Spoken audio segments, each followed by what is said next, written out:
Indonesia tidak sedang menunjukkan kekuatan. Indonesia sedang menutup celah. Penempatan rencana Divisi 4, 5, dan 6 Kostrad bukan dibuat untuk konsumsi publik, melainkan untuk mengubah keseimbangan respon militer di kawasan. Ini bukan langkah simbolik.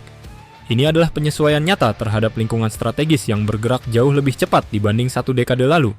Dan ketika keseimbangan berubah, selalu ada pihak yang mulai berhitung ulang.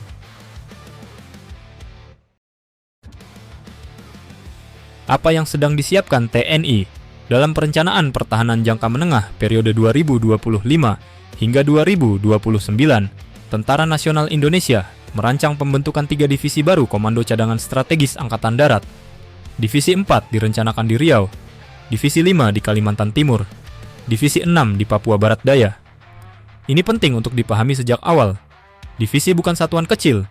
Divisi adalah struktur tempur besar dengan ribuan personel, rantai komando lengkap, satuan pendukung, serta kemampuan operasi lintas matra. Di dalam satu divisi, terdapat infanteri, artileri, kavaleri, zeni, intelijen, hingga logistik. Artinya, satu divisi mampu bertempur, bertahan, dan bergerak secara mandiri dalam jangka waktu panjang. Maka pembentukan divisi baru bukan sekadar menambah angka di atas kertas. Ini adalah keputusan strategis yang mengubah cara negara merespon krisis. Artinya jelas, TNI tidak sedang menambah jumlah pasukan semata. TNI sedang mengubah cara pasukan darat ditempatkan, disebar, dan digerakkan di seluruh wilayah Indonesia.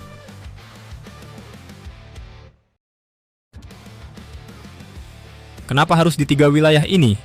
Riau, Kalimantan Timur, dan Papua Barat Daya bukan dipilih karena kosong, justru karena terlalu strategis untuk dibiarkan rapuh.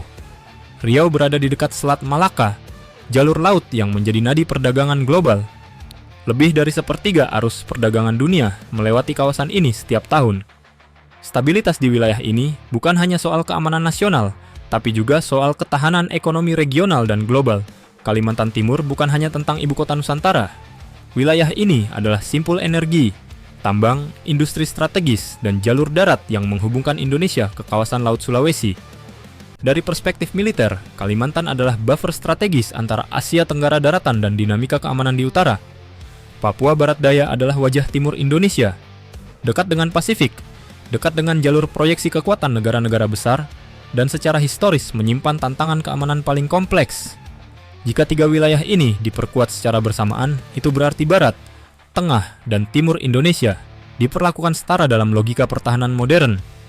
Tidak ada lagi wilayah yang terlalu jauh untuk diamankan.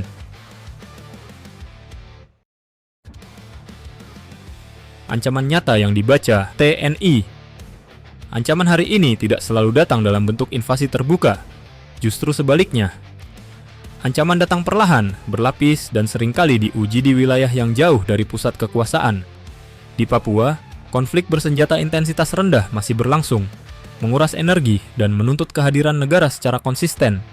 Di utara Indonesia, dinamika Laut Cina Selatan terus bergerak, dengan peningkatan aktivitas militer dan klaim sepihak yang tidak pernah benar-benar reda. Di kawasan Indo-Pasifik, rivalitas kekuatan besar kini tidak lagi disembunyikan. Latihan militer, penempatan pasukan, dan aliansi pertahanan semakin terbuka. TNI membaca satu kesimpulan penting, ruang kosong adalah undangan. Karena itu, kekuatan tidak lagi menunggu di belakang. Kekuatan ditempatkan langsung di wilayah yang secara geopolitik dan geostrategis paling mungkin diuji lebih dulu. Pergeseran doktrin pertahanan. Langkah ini menandai perubahan besar dalam cara Indonesia bertahan. Dulu, kekuatan utama terpusat di wilayah tertentu.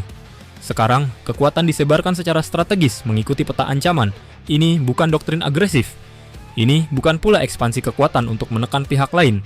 Ini adalah doktrin pencegahan. Negara yang siap lebih awal memperkecil kemungkinan konflik tanpa perlu mengancam siapapun secara terbuka. Dalam bahasa militer, ini disebut deterrence by readiness, pencegahan melalui kesiapan nyata bukan retorika.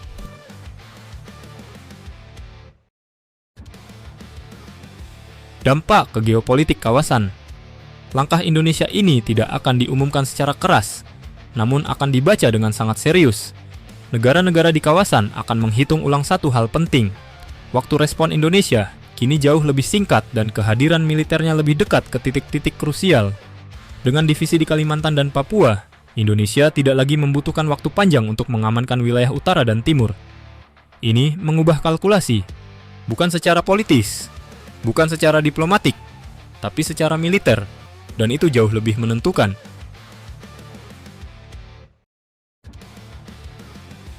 Siapa yang paling merasakan tekanannya? Langkah ini tidak ditujukan ke publik, dan bukan pula pesan kepada rakyat sendiri. Tekanan terbesar justru dirasakan oleh pihak-pihak yang selama ini terbiasa menguji batas, memanfaatkan jarak geografis, dan membaca Indonesia sebagai negara yang lambat bergerak. Ketika celah tertutup, ruang manuver menyempit. Dan dalam geopolitik, ruang yang menyempit memaksa semua pihak lebih berhati-hati dalam mengambil langkah.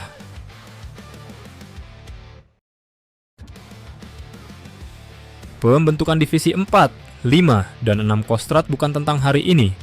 Ini tentang 5 hingga 10 tahun ke depan, saat peta keamanan kawasan semakin padat dan toleransi terhadap kesalahan semakin kecil. Indonesia tidak sedang mencari konflik. Indonesia sedang memastikan tidak ada pihak yang tergoda mencobanya. Karena dalam dunia yang semakin keras, kesiapan bukan sekadar pertahanan. Kesiapan adalah bentuk diplomasi paling sunyi dan paling efektif.